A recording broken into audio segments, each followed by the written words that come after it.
La route du Rhum pour un amateur, c'est une grande course mythique.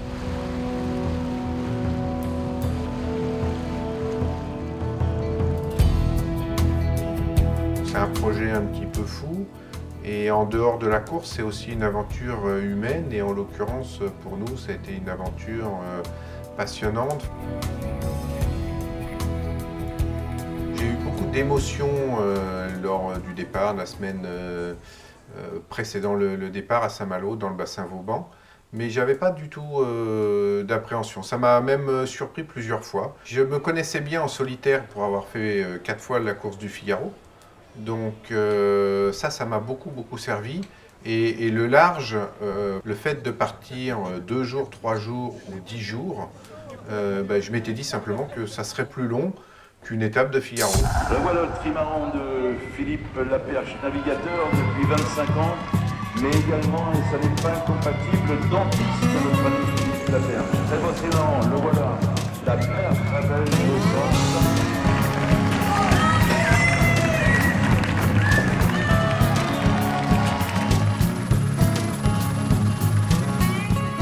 Au moment du départ sur la ligne, là par contre il y avait énormément d'émotions. Il y a le fait qu'on va quitter ses proches, on a des copains qui sont venus d'un peu partout, qui sont sur des Zodiacs, qui viennent nous dire au revoir.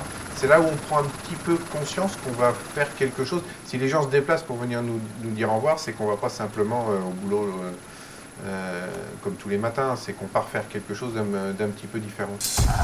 Le début de la course, en ce qui me concerne, ça s'est plutôt bien passé. Je suis parti tranquillement sur la ligne, mais rapidement je me suis retrouvé avec mes petits camarades. Et là je me suis rendu compte le premier matin que finalement mon expérience du solitaire m'avait servi. Premier matin, 4e, j'y croyais pas. Et donc tout était possible.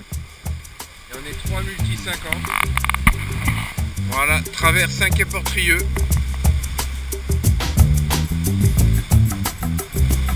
Et puis les jours se sont enchaînés. La météo, on l'avait vraiment bien appréhendée avec Dominique Conin qui faisait le routage.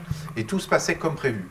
Avec un gros avantage, c'est qu'ayant un bateau fiable, solide et marin, je pouvais tout le temps être poigné dans le coin, être à fond.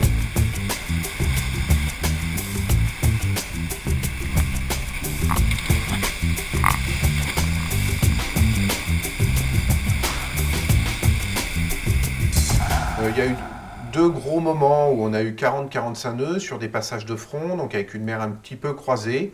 Et puis, des vagues longues, le bateau qui va vite, il fallait réduire la toile.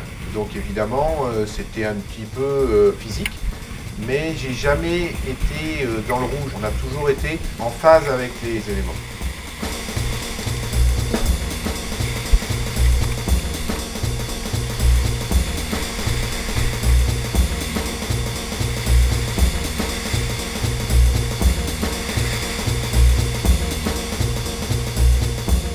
Il y a des grands moments de bonheur quand le bateau glisse, qu'il fait beau, que la mer est belle, que les vagues sont bien ordonnées. On est en course, on sent que tout va bien, qu'on risque pas d'abîmer le bateau, que ça va vite.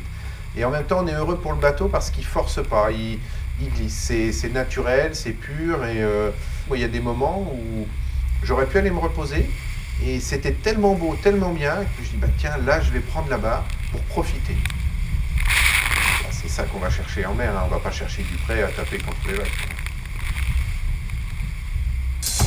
J'ai eu quelques coups, des coups de moins bien par rapport au mal de mer ou des nausées ou se sentir un peu affaibli.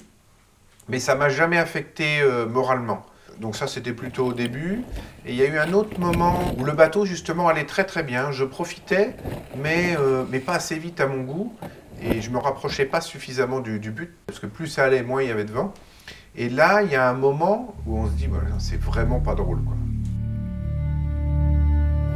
0,8 nœuds, 1 nœud 60, 3 nœuds. Oula, on a fait un excès de vitesse. 1 nœud, 2 nœuds, 3 nœuds. Voilà, les vitesses font que chuter depuis 6 h du matin. Et voilà, le soir de la journée la plus calme de cette traversée de l'Atlantique.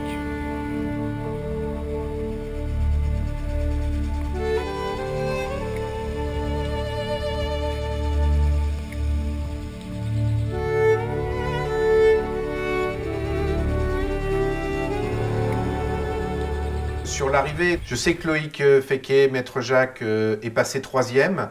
Je sais qu'il a un bateau qui est 30 à 40% plus rapide. Donc sur le papier, il y a très peu de chances que je le rattrape. Il pourrait y avoir une avarie, mais on ne lui souhaite pas. Il reste les coups de mistoufle sous le vent de la Guadeloupe. À partir de ce moment-là, là on est à fond, on règle le génaqueur, on glisse bien sur les vagues.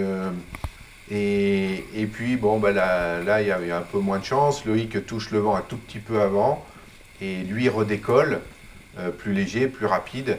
Et du coup, il arrive 1 heure et quelques avant à Pointe-à-Pitre.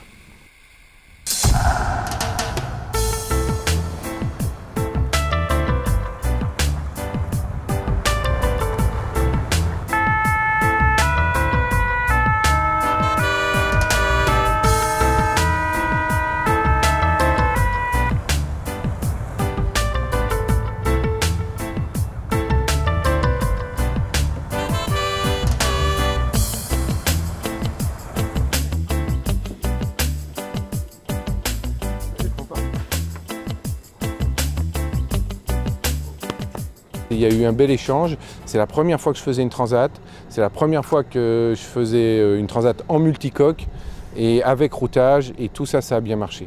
Donc je suis super content.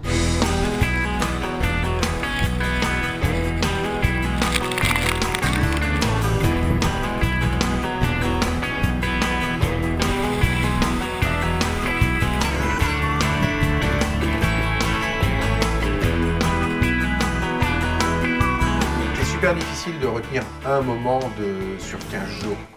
Le plaisir certainement d'avoir glissé en toute liberté, loin de tout, au milieu de l'Atlantique, avec une nature qui était propice à la glisse, au plaisir de naviguer. Me sentir heureux et bien sur l'eau. Eh oui, le plus beau panorama du monde.